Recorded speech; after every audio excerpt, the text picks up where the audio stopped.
The Maine wilderness is a cathedral of ancient pine and granite, a place where the silence is so heavy it feels like a physical weight. Within these woods, a single white paint stroke on a tree trunk ablaze is the only thing separating civilization from a green abyss. In the summer of 2013, an experienced hiker named Geraldine Largay stepped just a few feet off that path into the back brush and simply vanished. How does a person disappear in an area surrounded by search teams, helicopters, and even a military training facility? What goes through the mind of someone who realizes the trail is gone and the forest is closed in? For 2 years, the mountains kept her secret, leaving behind only a pair of empty shoes and a diary that whispered of a slow, heartbreaking wait for a rescue that was always just out of reach. We journey now into the deep shadows of the pine tree state to piece together the final days of the woman they called Inchworm. What truly happened in those 26 days of isolation? The forest of lost things. The Maine woods possess a deceptive quality that only those who have stood in their depths can truly understand. To the casual observer, the forest is a lush expanse of green beauty. But to a person who has lost their bearings, it becomes a repetitive, suffocating labyrinth. The trees in the Redington Township do not offer landmarks. Instead, they present a wall of spruce and fir so dense that light struggles to reach the forest floor. It was within this unforgiving landscape that the story of Geraldine Largay began its transition from a dream of a lifetime into a haunting historical footnote. Geraldine, known to her friends in the hiking community as Inchworm, was not a reckless novice. At 66 years old, she was a retired nurse who understood the value of preparation and the limitations of the human body. She had already hiked over 1,000 miles of the style Appalachian Trail, trekking through the heat of the South and the rugged terrain of the Mid-Atlantic. Her husband, George, was her constant shadow, meeting her at road crossings with supplies, a warm meal, and the emotional support needed to conquer a trail that breaks most people half her age. By July 2013, she was in the home stretch, entering the final, brutal beauty of the Maine wilderness. The Appalachian Trail in Maine is legendary for its difficulty. It is often called the place where boots go to die. The terrain is a vertical puzzle of roots and slippery rock, and the weather can shift from a humid afternoon to a bone-chilling rain in a matter of minutes. On the morning of July 22, Geraldine bid farewell to her hiking companion at a shelter. Her partner had to leave the trail due to a family emergency, leaving Geraldine to navigate the next stretch toward Route 27. Alone. It was a decision made with confidence, born from hundreds of successful days on the trail. She was only supposed to be alone for a short time before reuniting with George at their next designated meeting point, somewhere between the Sandy River Charitable Trust and the Poplar Ridge Lean-To. Geraldine made a choice that hikers make every single day. She stepped off the trail to find a private spot to use the bathroom. In the thick Maine brush, a few steps can quickly turn into 20 feet. In 20 feet, the canopy can thicken enough to obscure the white blazes painted on the trees. When she turned around to return to the path, the trail was gone. The forest had reset itself. There were no voices, no sound of distant traffic, and no clear horizon to guide her. What followed was a frantic attempt to regain her position. In the early moments of being lost, adrenaline often overrides logic. This is known in search and rescue circles as wood shock. Instead of staying put, Geraldine tried to find higher ground, hoping to catch a cell signal or see a break in the trees. She climbed upward, moving further away from the established trail and deeper into a restricted area used by the United States Navy for survival training. The irony is staggering. While Geraldine was struggling to survive, she was unknowingly walking through a zone specifically designed to teach soldiers how to disappear and endure in the wild. She reached for her cell phone, her only link to the world she had left behind. At 11:01 a.m., she typed out a message to George. She told him she was in some trouble, that she had stepped off the trail and was now lost. She asked him to call the Appalachian Mountain Club for help. She hit send, but the bars on her phone remained at 0. The message hung in the digital void, a plea for help trapped in a device that could not find a tower through the dense mountain ridges. She tried again and again, but the Maine wilderness is a notorious dead zone for cellular communication. As the first night fell, the temperature dropped. The sounds of the forest changed. The rustling of small animals and the swaying of the pines take on a sinister tone when you have no fire and no shelter. Geraldine was equipped with a space blanket and some basic supplies, but she was missing the one thing that could have saved her: a compass or a GPS beacon. She was a nurse who had spent her life caring for others, and now, under the canopy of a Maine summer night, she was the one in desperate need of a miracle. The search that followed would become one of the most extensive in the history of the state. It involved hundreds of volunteers, K-9 units, and thermal imaging from the air. Yet, as the days turned into weeks, the woods remained silent. The searchers walked within narrow margins of her location, but the terrain was so thick that a person sitting 10 yards away could remain invisible. The mystery of Inchworm began to settle into the soil, leaving a family in agony and a trail community looking over their shoulders at the trees. We must wonder what she felt as the helicopters circled overhead, their rotors thumping in the distance, while she sat in the stillness, waiting for a rescue that was so close, yet worlds away. The journey of Inchworm. To understand the gravity of what happened to Geraldine Largay, we must first understand the woman behind the trail name. Why does a 66-year-old grandmother decide to trek over 2,000 miles of the most grueling terrain in North America? Geraldine was not a woman who acted on whims. She was a woman of quiet determination and meticulous planning. Before she ever set foot on the Appalachian Trail, she spent years preparing. She attended hiking seminars, studied topographical maps,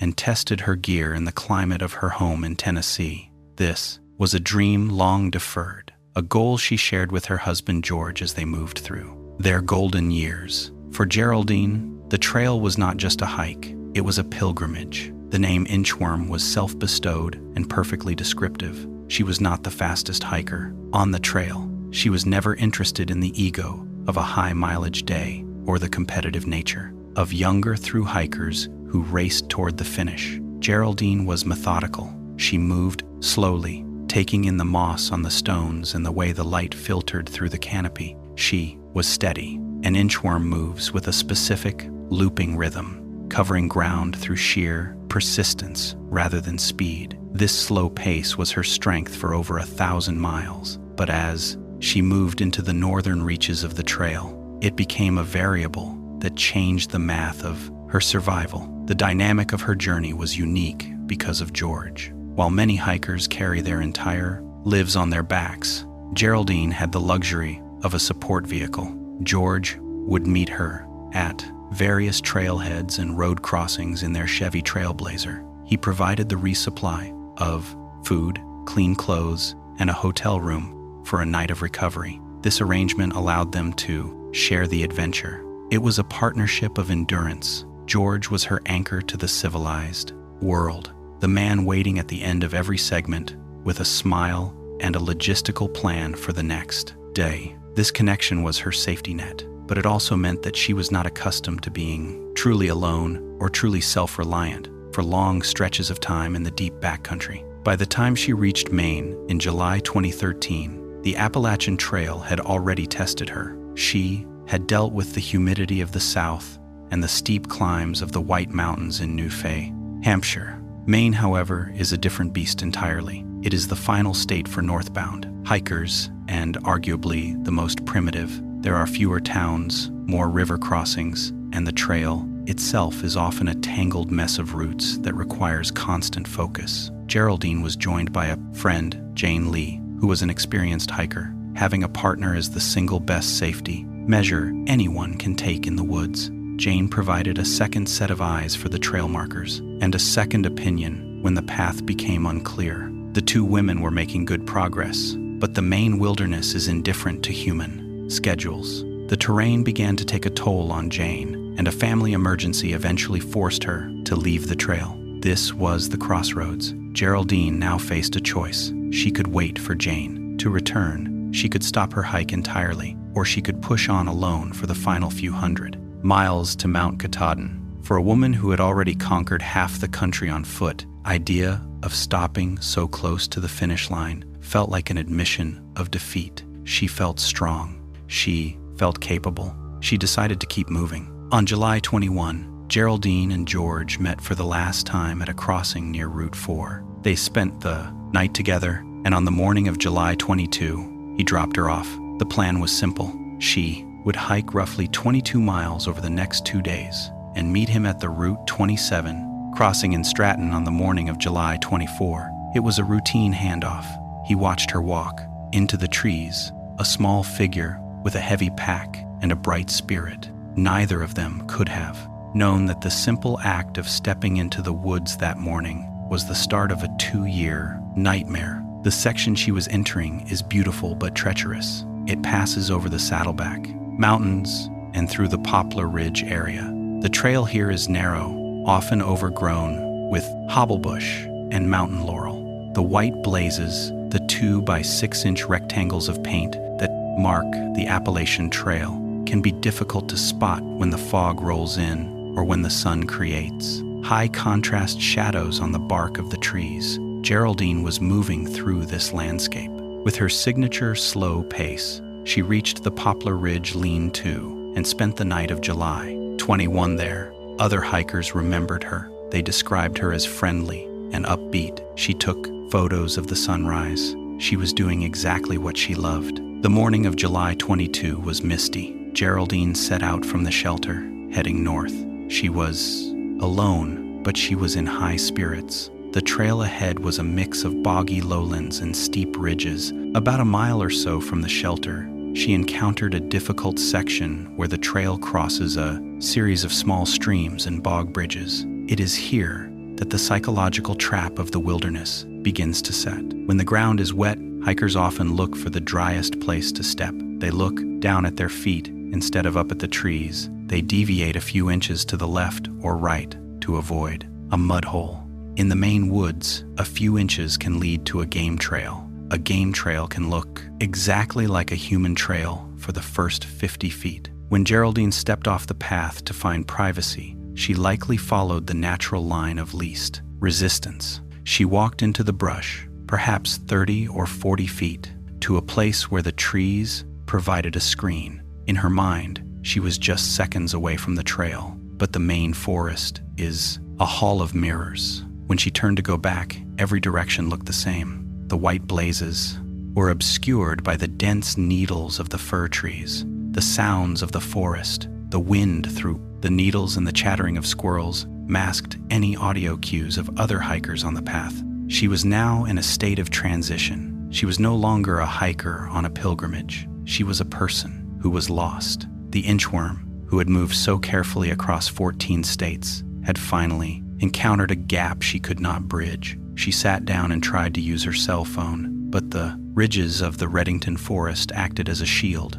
blocking the signal from the distant towers. She was less than a mile from the trail she had called home for months, but in that moment, she might as well have been on another planet. The journey of the Inchworm had ended, and the struggle for Geraldine Largay had begun. The incident, the transition from a routine hike to a life or death struggle, is often so quiet that the victim does not realize the stakes have changed until it is too late. For Geraldine Largay, the morning of July 22, 2013, began with the same rhythm she had practiced for over 1,000 miles. She had survived the steep inclines of the White Mountains and the slippery granite of New Hampshire. By the time she reached the stretch of trail near the Redington Township in Maine, she was an experienced woodsman. However, the Maine backcountry possesses a specific type of density that creates a false sense of security. Geraldine was moving through a section of the Appalachian Trail that is characterized by heavy secondary growth and a thick canopy of spruce and fir. At approximately 11 a.m., she made the decision to step off the trail to find a private area to use the bathroom. This is a mundane, necessary part of trail life. In most parts of the country, you can walk 20 feet into the woods and still maintain a visual line of sight to the path. In the Redington woods, the undergrowth is so tangled and the trees grow so closely together that light is filtered into a dim green haze. Once She stepped beyond the immediate corridor of the trail. The white blazes became invisible. When Geraldine finished her break and turned to return to the trail, she likely encountered what searchers call a micro-terrain trap. The forest floor was a chaotic carpet of rotting logs, deep moss, and ferns that obscured any footprints she might have left behind. She walked in the direction she believed the trail to be, but in the absence of a compass or a clear horizon, began to veer. This is a documented phenomenon in human navigation. Without a fixed point of reference, humans naturally walk in circles or drift toward the dominant side of their body. Geraldine drifted further west, away from the Appalachian Trail and into a vast, roadless area that serves as a restricted training ground for the United States Navy. By 11:01 a.m., the realization that she was lost had settled in. We know this because of the digital footprint left on her cell phone. She pulled out her Samsung slide phone and typed a message to her husband George. She told him she was in some trouble and had gotten off the trail. She asked him to call the Appalachian Mountain Club for help. She pressed send, but the message did not go through. The terrain of the Redington Forest is a series of high ridges and deep valleys. These geographical features create shadows that block cellular signals from reaching the distant towers. In the town of Stratton, she did not panic immediately. Her training as a nurse and her experience on the trail likely kicked in. She knew that staying put is the golden rule of survival. However, the instinct to fix the situation is a powerful force. She believed that if she could just find higher ground, her phone would catch a signal. She began to climb. This was a critical error. By moving uphill and deeper into the brush, she was moving away from the water sources and the lower valleys where search teams would eventually focus their efforts. She was also moving into terrain that was increasingly difficult for search dogs to navigate due to the verticality and the density of the growth. Throughout the afternoon, Geraldine continued to try and send the text message. She tried 10 more times, her messages becoming slightly more urgent. Each time, the screen showed the same chilling result. Message failed. She was less than 2 miles from the trail she had left, but the silence of the woods was absolute. There were no sirens, no distant hum of traffic, and no voices. The isolation of the Maine wilderness is not a peaceful silence. It is a heavy, oppressive quiet that highlights every snap of a twig and every rustle of the wind. As the sun began to dip behind the mountains, the temperature started to plummet. Even in July, the Maine woods can reach near freezing temperatures at night, especially when the humidity is high. Geraldine was equipped with a small survival kit, a space blanket, and some food, but she was missing a key component: fire. She did not have a way to signal helicopters from the air. She found a small clearing where a tree had fallen and decided to make her camp. This would become her world for the next 26 days. The psychology of being lost is a descending spiral. In the first 24 hours, there is the expectation of rescue.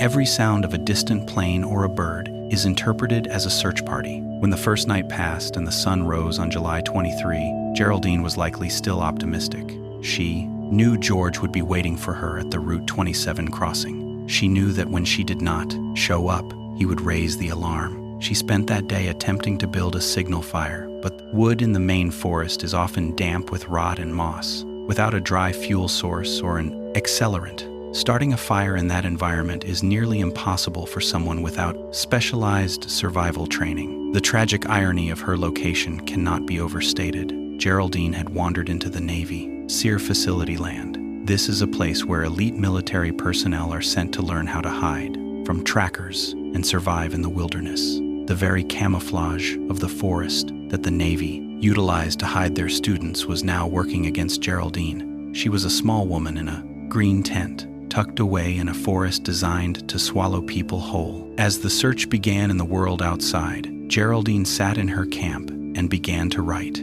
She kept a journal, a heartbreaking log of her thoughts and her attempts to survive. She wrote about the beauty of the woods and her love for her family. She wrote about her frustration with the phone. That would not work.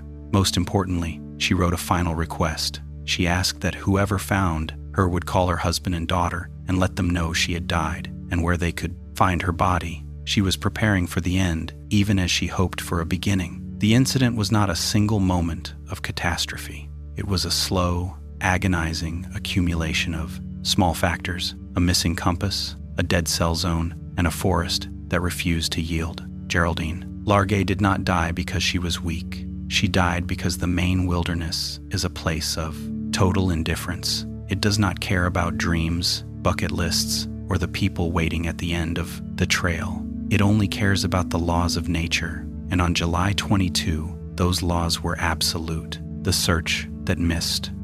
When Geraldine Largay failed to appear at the Route 27 crossing on the morning of July 24, the silence of the woods took on a frantic, terrifying energy. George Largay had been waiting at the Grand trailhead in his SUV, watching every hiker emerge from the tree line with a mix of anticipation and growing dread. He knew his wife's pace. He knew she was an inchworm, but even an inchworm should have arrived by now. By the afternoon, George made the call that would spark one of the most complex and heartbreaking search and rescue operations in the history of the Patter Northeast. The Maine Warden Service is a legendary agency comprised of men and women who are experts in tracking and forest navigation. They do not view the wilderness as a recreational space, view it as a crime scene or a rescue theater. They immediately established a command center and began the process of interviewing other hikers. This is where the first challenge of the search emerged. Several hikers reported seeing Geraldine, but their accounts were scattered. One hiker had taken a photo of her at the Poplar Ridge lean-to on the morning of July 22. This confirmed her last known position and gave the wardens a starting point.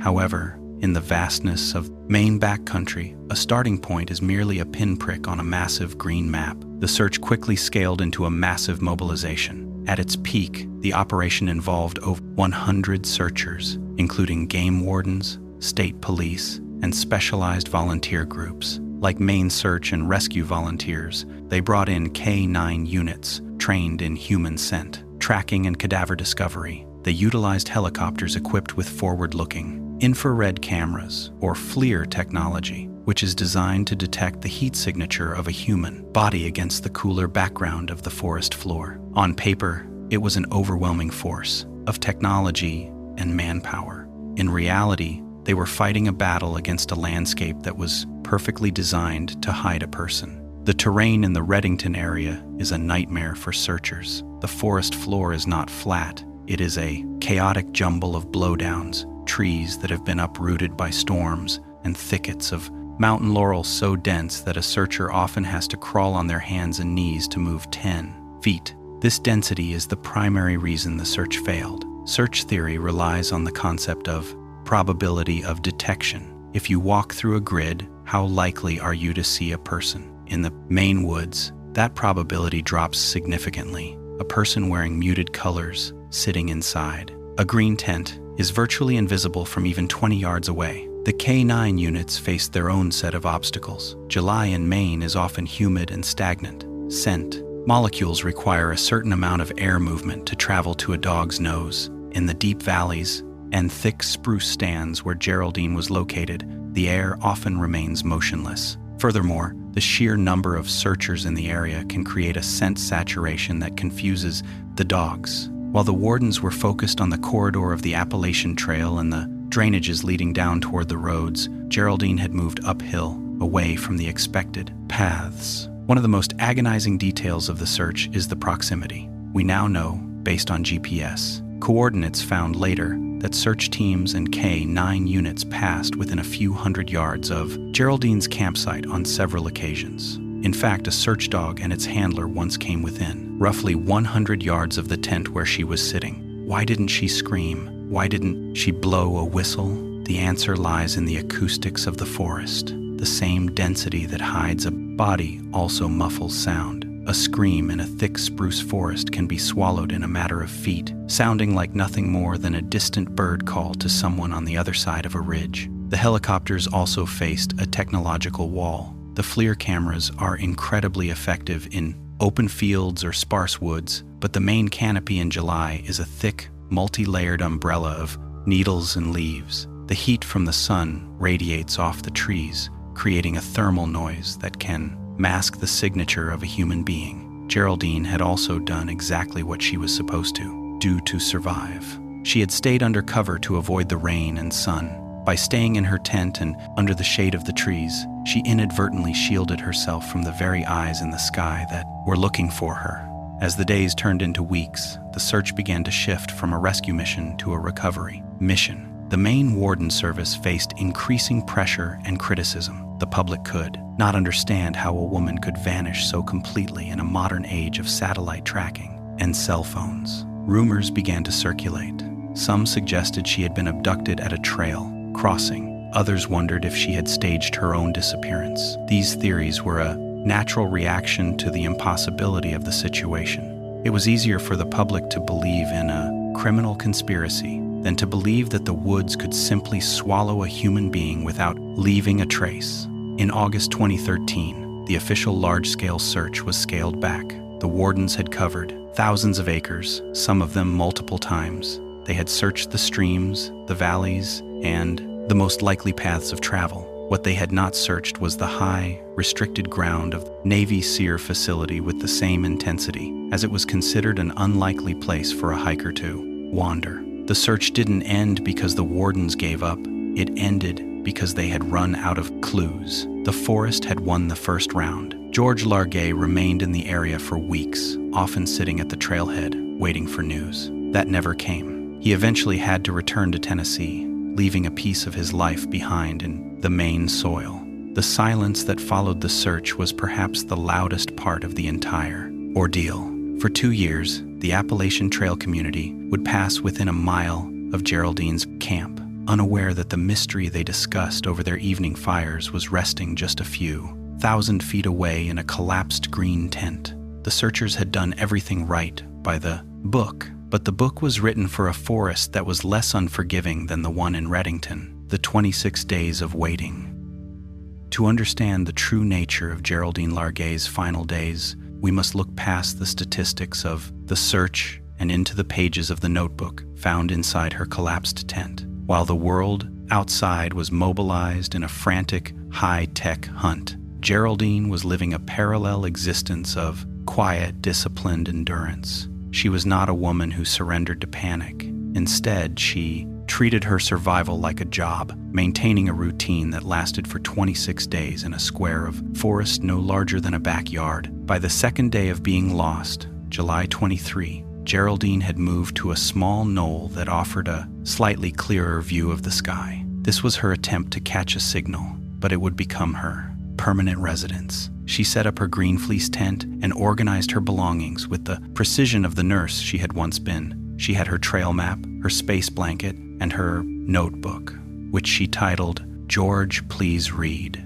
This notebook serves as the only witness to a month of isolation. It reveals a woman who was acutely aware of her situation but remained remarkably level-headed. Geraldine's survival strategy was based on the hope of being seen. She did not simply sit and wait. She tried to engineer her own rescue. She attempted to start a signal fire, gathering brush and wood. Though the dampness of the main floor likely made this a futile effort, she also fashioned a handmade flag from a silver space blanket and tied it to a tree, hoping a pilot might catch a metallic glint through the spruce needles. She spent her days watching the sky and listening for the throb of helicopter rotors. We know from her logs that she heard them. She heard the very teams that were looking for her, but the density of the woods acted as a one-way mirror. She could see and hear the world, but the world could not see her. As the first week passed into the second, the focus of her journal began to shift. The initial entries were logistical, detailing her attempts to find the trail and her frustration with the failed text messages. But by early August, the tone became more reflective and spiritual. She wrote to her husband George and her daughter Carrie, expressing her love and her regret that her journey had ended this way. She was not a woman crying out in terror. She was a woman preparing her family for a reality she had already accepted. On August 6, 2 weeks after she had first stepped off the trail, Geraldine wrote the passage that would later haunt the nation. She asked that whoever found her body would call her family. She called it the greatest kindness to let them know she was dead and where she was found, no matter how many years might pass. This entry is a profound look at the human spirit, even as her body He was beginning to fail due to a lack of food. Her primary concern was the peace of mind of the food, people she loved. She was rationing her remaining trail mix and protein bars, but the math of starvation is unforgiving. A human body can only sustain itself for so long on minimal calories, while exposed to the damp, chilling nights of the Maine mountains. The physical toll of those 26 days would have been immense. Starvation does not just weaken the muscles, it clouds the mind. It brings on a state of lethargy and a chilling of the core temperature. Yet Geraldine continued to write. Her handwriting remained legible, a testament to her mental fortitude. She documented the rain and the silence. She lived through the peak of the search, through the days when hundreds of people were less than a mile away, and into the period when the woods grew quiet again as the official search was scaled back. Her final journal entry was dated the 18th of August 2013. It had been 26 days since she had walked away from the white blazes of the Appalachian Trail. There are no descriptions of agony. In her final words, there is only a quiet fading out. She had outlasted the initial search by weeks. She had survived longer than anyone expected, fueled by a combination of her nursing, knowledge, and a sheer, stubborn will to see her family again. When she finally lay down inside her tent and zipped the door shut for the last time, she was less than 3,000 feet from the trail. The tragedy of those 26 days is not just that she wasn't found, but that she was so close to rescue for so long. She had done everything right by staying put and trying to signal for help. She had maintained her dignity in a situation that would have broken most people in 48 hours. When the forester eventually found her tent 2 years later, he found a site that was tidy and organized. Geraldine Largay did not die in a state of chaos. She died as she had lived, with a quiet, methodical grace, waiting for a reunion that would take 2 years and a chance discovery to finally achieve the 2-year silence. After the official search was scaled back in August 2013, a heavy and uncomfortable silence settled over the Reddington Township.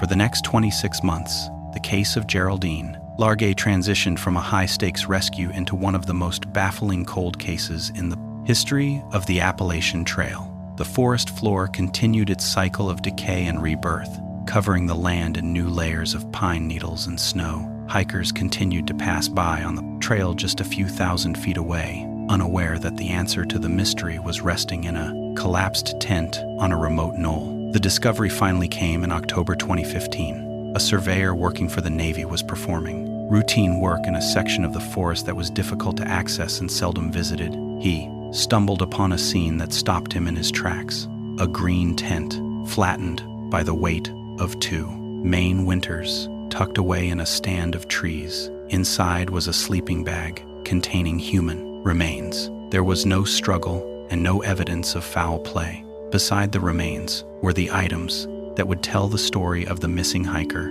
a colorful map, a cell phone, and the notebook that had been her final companion. When the Maine Warden Service arrived to recover the remains, they found a site that was heartbreakingly orderly. Geraldine had even left her trail shoes outside the tent, a habit of many hikers to keep the sleeping area clean. The autopsy would later confirm that she had died of starvation and exposure. There were no broken bones or signs of a fall. She had simply run out of time and resources in a place that was just slightly too far off the beaten path to be found. The 2-year silence ended with a wave of grief that reached far beyond the Largay family. It sparked a national conversation about the deceptive nature of the wilderness and the limitations of modern search technology. The discovery provided George and Carrie with the closure Geraldine had prayed for in her notes, but it also left a lingering sense of tragedy. The fact that she had survived for nearly a month in a state of quiet expectation, only to be found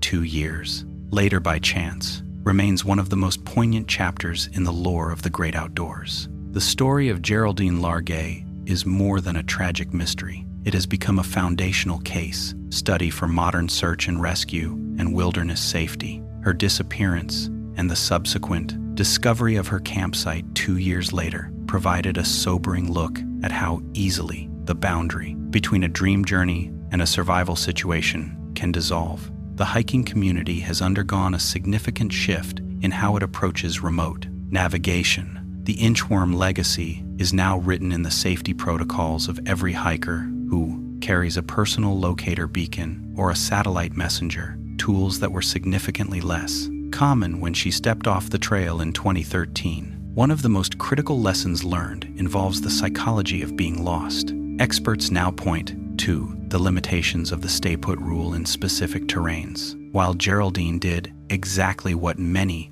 manuals suggest, her location on a high, remote knoll in a restricted zone made her nearly invisible to standard search grids. Today, hikers are encouraged to carry a whistle and a signaling mirror at all times, as Geraldine's attempt to use a space blanket as a flag was ultimately not enough to pierce the thick Maine canopy. The Maine Warden Service also refined its search strategies based on the technical challenges of the Redington Forest. The case highlighted that human eyes and even advanced infrared cameras can be defeated by the sheer density of a spruce canopy. New search models now place a higher emphasis on the possibility of a lost person being stationary and silent, rather than actively moving toward help. The realization that teams had passed within 100 yards of her tent without detection led to changes in how grid searches are spaced and how canine handlers interpret the subtle behavior of their dogs in stagnant air.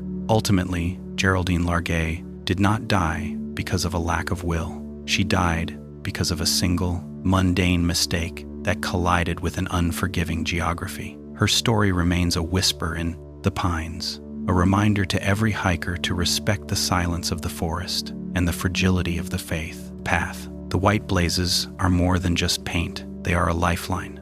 As we leave the Redington Forest, we carry her journal entries not just as a record of a tragedy, but as a guide for those who continue to follow the call of the wild.